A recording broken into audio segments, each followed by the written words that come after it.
Hello everyone, this is Mansi from evidhati.in. This is an introduction video for chapter 1. Introduction video का क्या मतलब है? Introduction video means कि इस video के अंदर हम इस चैप्टर में जो भी कंसेप्ट्स है उनको डिस्कस करेंगे। अब उससे होगा क्या, जब आप एक्सरसाइजेस के क्वेश्चंस करोगे तो वो क्वेश्चंस के जो कंसेप्ट्स या टॉपिक्स यूज होंगे वो आपको ऑलरेडी आते होंगे, सो वो क्वेश्चंस आपके लिए इजी हो जाएंगे। इसलिए ये इंट्रोडक्शन वीडियो है जिसके अंदर हम सारे चैप्टर्स के कंसेप्ट्स डिस्कस करेंगे। Okay, so coming to the chapter, the name of the chapter is rational numbers. So rational numbers होता क्या है? सबसे पहले अभी तक जो हमने पढ़ा होल नंबर्स पढ़े हैं। होल नंबर्स क्या होते हैं? जीरो से लेके सारे नंबर्स होल नंबर है, राइट। नेचुरल नंबर्स वन से लेके सारे नंबर्स नेचुरल नंबर है।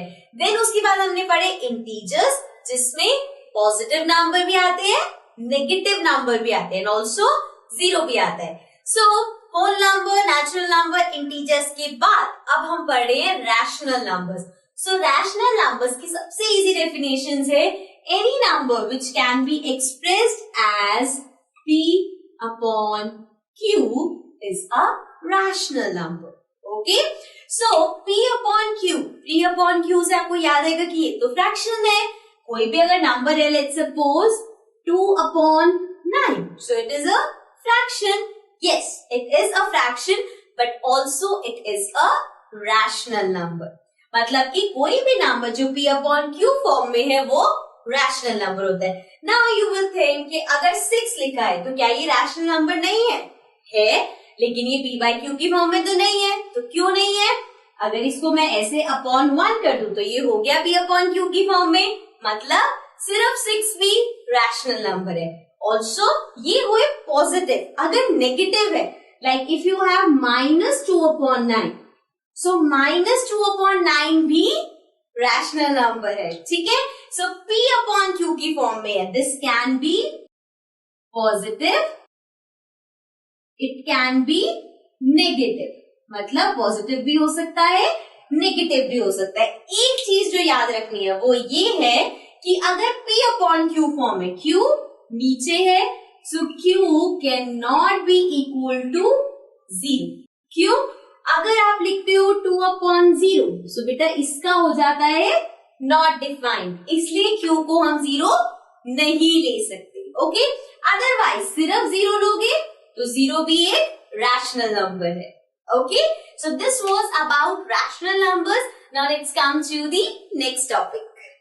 Now our next topic is properties of rational number. So हम अब एक एक करके different properties discuss करेंगे जो rational number पे applicable है। देखो properties जितनी भी हम discuss करेंगे 4 proportions पे करेंगे, addition, subtraction, multiplication, division. The first property is closure property. Closure property में क्या होता है? देखो अभी तक कोई भी नंबर, नॉर्मल नंबर लेते, कंफ्यूजिंग नहीं लेते कुछ भी, नेचुरल नंबर है। 6 + 2 is 8, राइट। अब 6 भी नेचुरल नंबर था, 2 भी नेचुरल नंबर था, दोनों को प्लस किया 8 आया। 8 क्या है?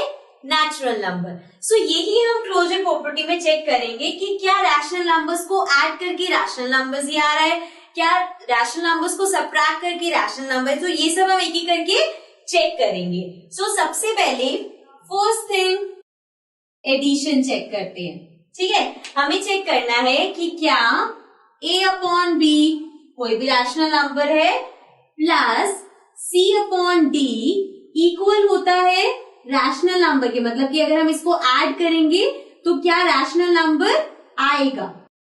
सो एग्जांपल ले लेते हैं, कोई भी रैंडम नंबर्स ले सकते हैं। Let's take 6 upon 9 plus 2 upon 9। So इसको प्लस करते हैं, 6 + 2 is 8 अपॉन 9। तो क्या आया हमारे पास? 8 upon 9। 8 upon 9 is a rational number, so this means ये ट्रू है। a upon b plus c upon d is equals to a rational number. अगर दो रैशनल नंबर्स को ऐड करेंगे तो रैशनल नंबर ही आएगा। नेक्स्ट अब हम लेते हैं सब्ट्रैक्शन में। सो अगर हम ये चीज देखें क्या सब्ट्रैक्शन में एप्लीकेबल है, तो a upon b minus c upon d हमें चेक करना है क्या वो भी रैशनल नंबर होगा। सो अगेन एग्जाम्पल्स लेते हैं कुछ. सो लेट्स टेक 3/5 माइनस 1/5. 3/5 भी रैशनल नंबर है, 1/5 भी रैशनल नंबर है. इसको सबट्रैक्ट करेंगे तो क्या आएगा? 5. 3 minus 1 is 2. हमारे पास आया 2/5. 2/5 रैशनल नंबर है. Yes. So this means ये भी ट्रू है, मतलब कि क्लोजर प्रॉपर्टी सब्ट्रैक्शन के लिए भी करेक्ट है. मतलब कि दो रैशनल नंबर्स को अगर आप सब्ट्रैक्ट करोगे तो आंसर रैशनल नंबर ही होगा. ओके, नेक्स्ट हम चेक करते हैं मल्टीप्लीकेशन में. So the third one is multiplication में चेक कर रहे हैं. अब इसके अकॉर्डिंग a/b अगर कोई रैशनल नंबर है सो मल्टीप्लाई करते हैं अगर हम उसे c/d से, मतलब एक रैशनल नंबर को दूसरे रैशनल नंबर से मल्टीप्लाई करते हैं तो क्या रैशनल नंबर आता है? Let's check. सो दो रैशनल नंबर्स लेते हैं. 6/4 इंटू 2/3. रैशनल नंबर्स ले लिया हमने. 6 into 2 is 12/4 into 3 is 12. Now 12/12 cancel हो गया. 1 रैशनल नंबर है. Yes, so 1 is a rational number. Means ये भी ट्रू है कि अगर आप दो रैशनल नंबर्स को मल्टीप्लाई करोगे तो आंसर रैशनल नंबर आएगा. अब आते हैं लास्ट पे विच इज फॉर डिवीजन. अब यही चीज डिवीजन पे एप्लीकेबल है या नहीं, लेट्स सी. सो डिवीजन पे एप्लीकेबल होने के लिए हमें चेक करना है a/b divided by c/d rational number होगा या नहीं. सो इसमें आई एम टेलिंग यू कि अगर आप एक रैशनल नंबर को दूसरे रैशनल नंबर से डिवाइड करते हो तो वो रैशनल नंबर ही आएगा. बट इसके लिए यहाँ पे हमें मेक श्योर करना है कि c या d 0 के इक्वल नहीं हो, क्योंकि अगर आप डिवाइड कर रहे हो 0 के इक्वल है इनमें से कुछ भी तो वो रैशनल नंबर नहीं होगा एंड मोर चांसेस आर कि वो नॉट डिफाइन हो जाएगा. सो सब में क्लोजर प्रॉपर्टी एप्लीकेबल है, एडिशन में, सब्ट्रैक्शन में, मल्टीप्लीकेशन में, डिवीजन में. लेकिन डिवीजन में सी डी या फिर कोई भी जो हम रैशनल नंबर ले रहे हैं वो 0 के इक्वल नहीं होना चाहिए. Okay, so this was our first property. Let's come to the next property. Now our next property is commutative property. अब क्यूमुटेटिव प्रॉपर्टी समझते हैं. क्यूमुटेटिव प्रॉपर्टी में हमने ये नेचुरल नंबर्स में पढ़ी हुई है. इसमें क्या होता है that a plus b is equals to b plus a. ऐसे हम डिस्कस करते हैं कि अगर आपके पास a और b कोई नंबर्स हैं तो अगर आप उन दोनों को प्लस कर रहे हो तो अगर पीछे वाला नंबर पहले भी लिखोगे तब भी सेम आएगा. ठीक है, सो इस तरह की हमने पढ़ी हुई है. अब वापस आ जाते हैं अपने रैशनल नंबर्स पे. सो हम टेस्ट करेंगे कि cumulative property addition, subtraction, multiplication, division में वर्क करती है या नहीं. सो वन बाय वन सबसे पहले लेते हैं एडिशन. सो एडिशन चेक करते हैं. अब क्यूमुलेटिव प्रॉपर्टी के according a/b which is a rational number plus c/d which is again a rational number should be equal to c/d plus a/b. यही है क्यूमुलेटिव प्रॉपर्टी. अब इसको टेस्ट करते हैं. सो कोई रैशनल नंबर ले लेते हैं. Let's take 2/5 plus 3 plus 4/5. Right, अब इसको ऐड करेंगे तो क्या आएगा? 2 प्लस 4 इज 6. तो हमारे पास आ गया 6/5. अब इसी को ही उल्टा करके देखते हैं. तो 4/5 पहले ले लिया प्लस 2/5 कर दिया तो ये हो जाएगा 4 प्लस 2 इज 6. सो ये दोनों इक्वल है, मतलब कि ये ट्रू है. एडिशन के लिए वो क्यूमुलेटिव है कि अगर आप उसे अलग चेंज करोगे तब भी सेम आएगा. Right, so now let's come to the next one. ये हो गया एडिशन. अब आते हैं नेक्स्ट विच इज सब्ट्रैक्शन. अब सब्ट्रैक्शन में क्या होता है? क्यूमुलेटिव प्रॉपर्टी के according a/b minus c/d should be equal to C upon D minus A upon B, right? अब इसको हमें करना है चेक. So अगर एग्जाम्पल लें हम, let's take 1 upon 5 minus 3 upon 5. अभी हम जो भी एग्जाम्पल्स ले रहे हैं उसमें डिनोमिनेटर्स सेम ले रहे हैं ताकि कैलकुलेशन कॉम्प्लिकेटेड ना हो. So इसको अगर मैं सब्ट्रैक्ट करूं, so this will be, नीचे 5 आएगा, 1 minus 3 is -2. तो हमारे पास आया -2. अब इसको अगर रिवर्स कर दे, 3 upon 5 minus 1 upon 5 कर दे, तो ये हो गया 5, 3 में से 1 गए 2, तो हमारे पास आया 2 upon 5. So this is -2 upon 5, this is 2 upon 5, दोनों सेम नहीं है. So this means कि ये इक्वल नहीं है. So क्यूमुलेटिव प्रॉपर्टी सब्ट्रैक्शन पे एप्लीकेबल नहीं है. ये अब आपको ट्विस्ट ध्यान रखना है कि एडिशन में क्यूमुलेटिव प्रॉपर्टी एप्लीकेबल है, सब्ट्रैक्शन में नहीं. सिमिलरली मल्टीप्लीकेशन और डिवीजन पे आते हैं. सो अब मल्टीप्लीकेशन में चेक क्या करना है, अगर आपके पास है A upon B multiplied by C upon D, तो वो इक्वल होगा C upon D multiplied by A upon B, right. So इसको चेक करते हैं. A अपॉन B क्या है, कुछ भी ले लेते हैं, 1 अपॉन 4 ले लिया, इंटू C अपॉन D ले लिया 2 अपॉन 3. अब इसको करते हैं मल्टीप्लाई, 2 इंटू 1 2, 4 इंटू 3 12, आया 2 अपॉन 12. अब उल्टा कर दो इसको, 2 अपॉन 3 को पहले ले लो, 1 अपॉन 4 को बाद में ले लो. 2 इंटू 1 2, 3 इंटू 4 12, क्या आया same. So means cumulative property multiplication पे भी एप्लीकेबल है. ठीक है, ध्यान आपको सिर्फ यही रखना है किस पे एप्लीकेबल है किस पे नहीं, बट हम एग्जाम्पल लेके कर रहे हैं ताकि आपको कोई कंफ्यूजन ना. नेक्स्ट हम लेते हैं डिवीजन. अब क्यूमुलेटिव प्रॉपर्टी के according A upon B divided by C upon D equal होना चाहिए C upon D divided by A upon B. So अब इसको चेक करते हैं ऐसा है या नहीं. So let's take 6 upon 4 divided by 2 upon 3. ठीक है, ये ले लिया हमने, तो ये हो जाएगा 6 अपॉन 4, रेसिप्रोकल हो जाएगा इसका 3 अपॉन 2. अभी हम फ्रैक्शन को कैसे डिवाइड करना है ये हम छोटी क्लासेस में सीख के आए हैं. तो ये हो जाएगा 4 इंटू 2 8, 6 इंटू 3 18, तो आ गया 18 अपॉन 8. अब करते हैं इसका उल्टा, 2 upon 3 divided by 6 upon 4. So this will be 2 upon 3 into 4 upon 6.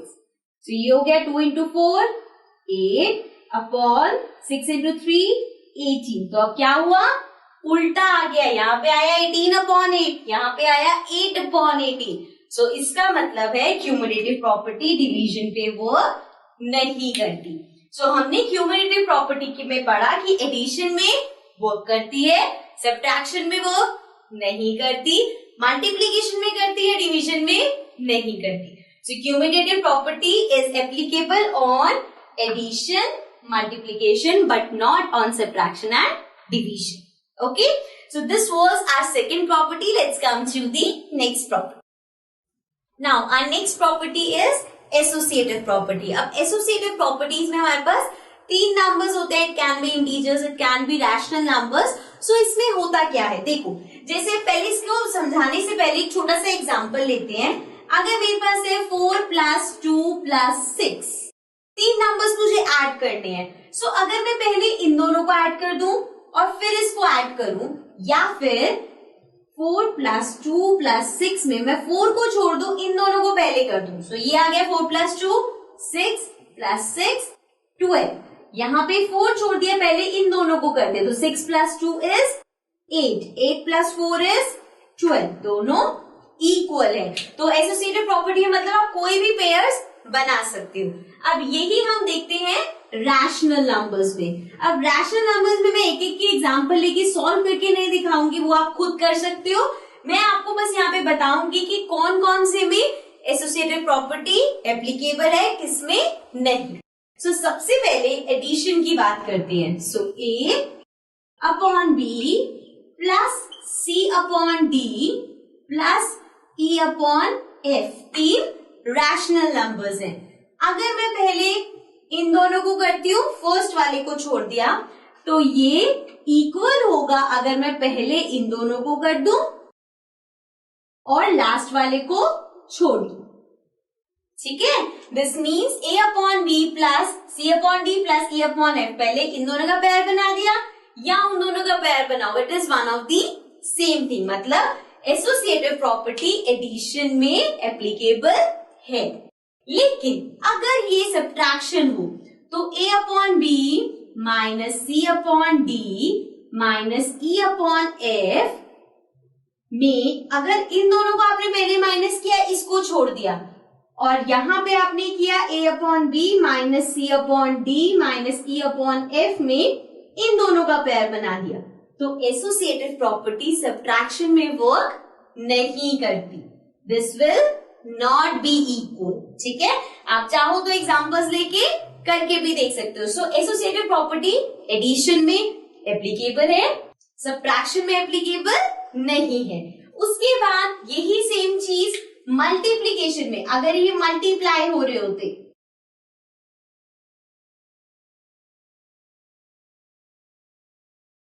तो ये एप्लीकेबल है। मतलब कि A upon B into C upon D into E upon F होता तो इन दोनों के पेयर्स बनाओ, या इन दोनों के, वो सेम चीज होती। तो मतलब कि एडिशन मल्टीप्लीकेशन में एप्लीकेबल है।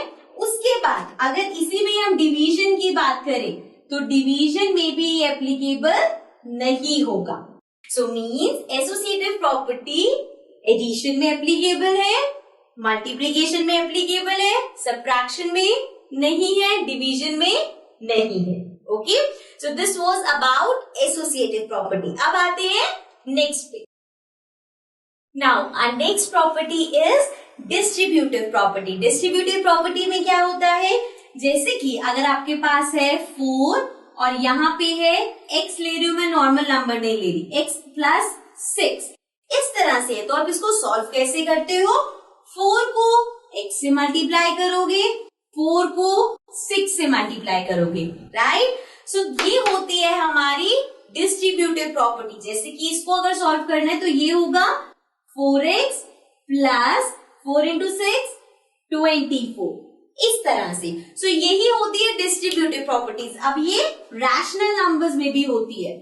सो अगर आपके पास रैशनल नंबर है a upon b and then अंदर ब्रैकेट में है c upon d plus e upon f, तो ये इक्वल होगा, पहले ab cd से मल्टीप्लाई होगा, so ab into cd plus then ab multiply होगा e अपॉन f से, so a upon b into e upon f, right. So ये property होती है डिस्ट्रीब्यूटिव प्रॉपर्टी। अब इसमें जब आप इसे यूज करोगे तो ज्यादातर यूज कैसे होता है, आपको इस तरह से ओपन करके दे रखा होगा।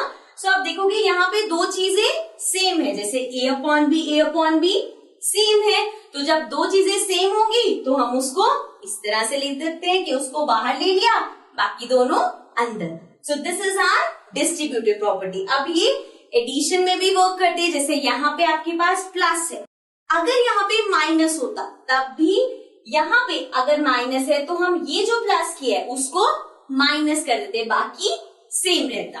मीन्स अगर यहाँ माइनस है तो ये हो जाता a upon B into C upon D minus a upon B into E upon F. Okay, so ये प्लस में भी माइनस में भी दोनों में डिस्ट्रीब्यूटिव प्रॉपर्टी वर्क करती है। Okay, now let's come to the next topic. Now our next topic is additive inverse. So additive inverse क्या होता है, इसको अगर हम सिंपली समझे बिना किसी प्रॉपर्टी के, तो वो ये होता है, अगर आपके पास कोई भी रैशनल नंबर है, जैसे p अपॉन q है, और इस p अपॉन q का आपको एडिटिव इनवर्स लिखना है, तो वो क्या होता है, it will be minus p upon q। मतलब अगर पॉजिटिव है तो वो नेगेटिव बन जाएगा। सिमिलरली अगर आपके पास हो माइनस ए अपॉन बी, सो उसका एडिटिव इनवर्स हो जाएगा ए अपॉन बी, इसमें माइनस हट जाएगा। मतलब एडिटिव इनवर्स में आपको सिर्फ साइन चेंज करना है। अब इसका रीजन ये होता है कि इसकी आइडेंटिटी के अकॉर्डिंग अगर आप एक पॉजिटिव रैशनल नंबर को एक नेगेटिव रैशनल नंबर से ऐड कर रहे हो तो वो 0 आता है। सो ये इसकी आइडेंटिटी है। बट आपको सिर्फ ये याद रखना है क्योंकि क्वेश्चन ऐसे आएगा, राइट द एडिटिव इनवर्स। तो अगर पॉजिटिव है तो उसको नेगेटिव कर दो, नेगेटिव है तो उसको पॉजिटिव कर दो। Okay, so this is additive inverse. इसी तरह हमारे पास एक होता है मल्टीप्लीकेटिव इनवर्स। सो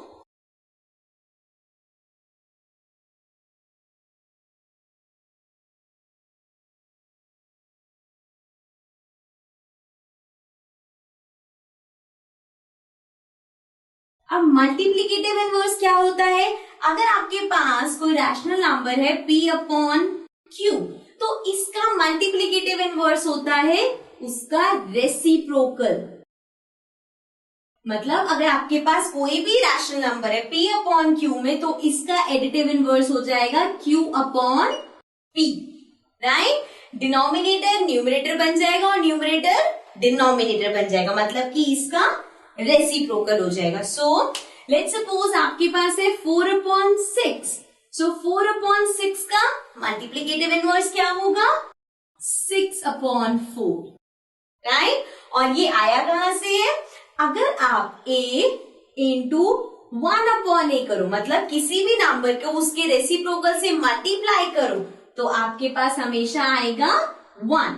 सो ये है हमारी मल्टीप्लीकेटिव आइडेंटिटी। बट अगर आपके पास क्वेश्चन आता है आपको मल्टीप्लीकेटिव इनवर्स बताना है, तो जो भी रैशनल नंबर होगा आप उसका रेसिप्रोकल कर दोगे। ना हो अगर वो रैशनल नंबर 2 है, सो 2 का रेसिप्रोकल क्या होगा? देखो 2 के अपॉन में कुछ नहीं है, मीन्स 1। सो इसका मल्टीप्लीकेटिव इनवर्स होगा 1 upon 2। Okay, so this was about additive inverse and multiplicative inverse. Now let's come to the next topic. Now the next topic is rational numbers on number line. अब अगर number line पे आपको rational numbers plot करने हैं, so rational numbers basically p upon q form में होते हैं, which is a fraction. So fraction को number line पे जैसे plot करते हैं वैसे ही rational numbers number line पे plot होते हैं। अब number line क्या होता है ये आप सबको पता होगा। So if I draw this line, इसके मिड में हमने लिया 0, राइट साइड पे पॉजिटिव नंबर्स, लेफ्ट साइड पे नेगेटिव नंबर्स, राइट। अब आपको अगर कुछ रेशनल नंबर इस पे प्लॉट करना है, जैसे कि let's for example take -2 upon 5।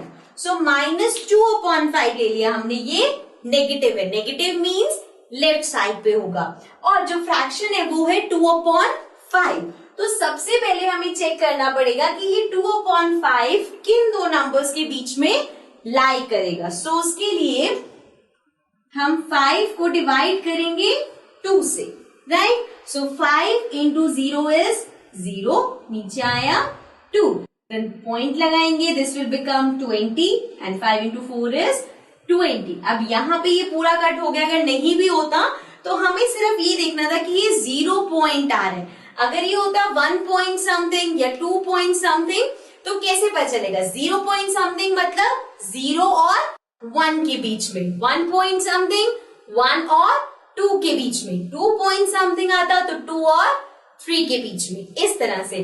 अब ये 0.4 है, मतलब 0 और 1 के बीच में आएगा। 1 क्या है? यहाँ पे नेगेटिव है, तो ये 0 और 1 नहीं, 0 और -1 के बीच में आएगा। सो नंबर लाइन ड्रॉ करते हैं, 0 यहां ले लेते हैं बिकॉज हमें नेगेटिव साइड ही प्लॉट करना है, और यहां पे ले लिया मैंने 1। इतने डिस्टेंस पे क्यों लिया? बिकॉज इसके बीच में हमें नंबर्स प्लॉट करने हैं। सो अब हमें पता चल गया कि -2 अपॉन 5 0 और -1 के बीच में आएगा। सो आपको क्या करना है? डिनोमिनेटर देखना है। डिनोमिनेटर 5 है, मतलब 0 से लेके -1 तक इसको 5 पार्ट्स में डिवाइड करना है। So this will be 1 2 3 4 5। तो ये 5 पार्ट्स में हो गया। अब यहां से स्टार्ट होगा -1 अपॉन 5, -2 अपॉन 5, -3 अपॉन 5, -4 अपॉन 5 और ये -1 हो जाएगा -5 अपॉन 5 विच इज -1। अब हमें प्लॉट क्या करना था? -2 अपॉन 5। -2 अपॉन 5 कहाँ आया है?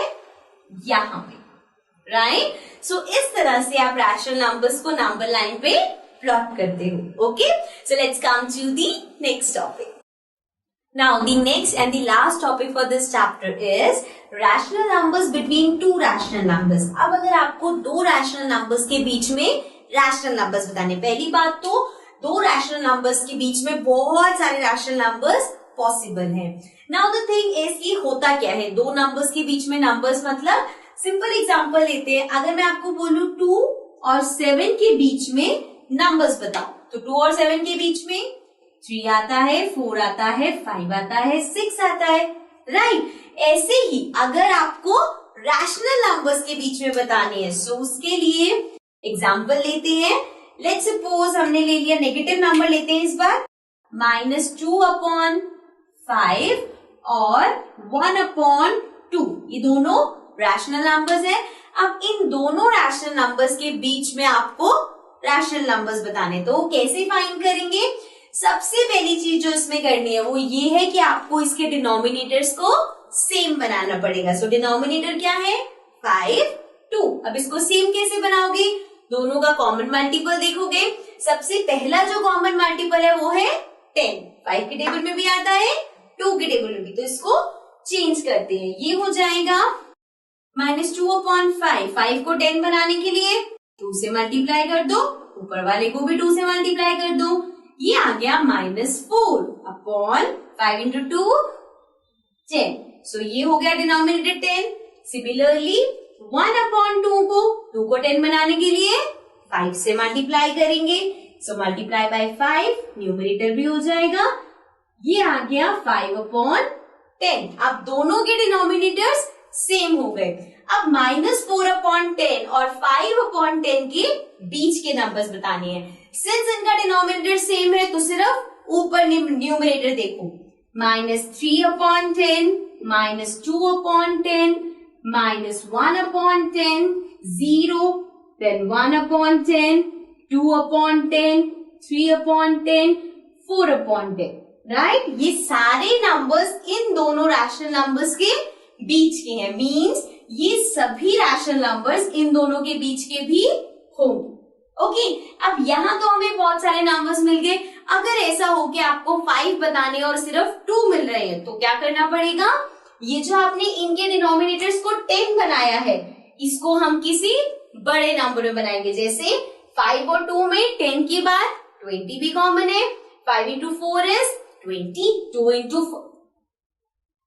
10 इज 20। मतलब दोनों के डिनोमिनेटर को 20 भी बना सकते हो। जब 20 बनाओगे तो और बड़े नंबर्स आएंगे और उसके बीच में और ज्यादा रैशनल नंबर्स होंगे। ठीक है, सो इस तरह से हम किसी भी दो रैशनल नंबर्स के बीच में अनलिमिटेड रैशनल नंबर्स फाइंड कर सकते हैं। Okay, so this was the last topic for this chapter. With this हमने इसके चैप्टर में जो भी कंसेप्ट थे, जो भी टॉपिक्स थे वो कवर कर लिए हैं।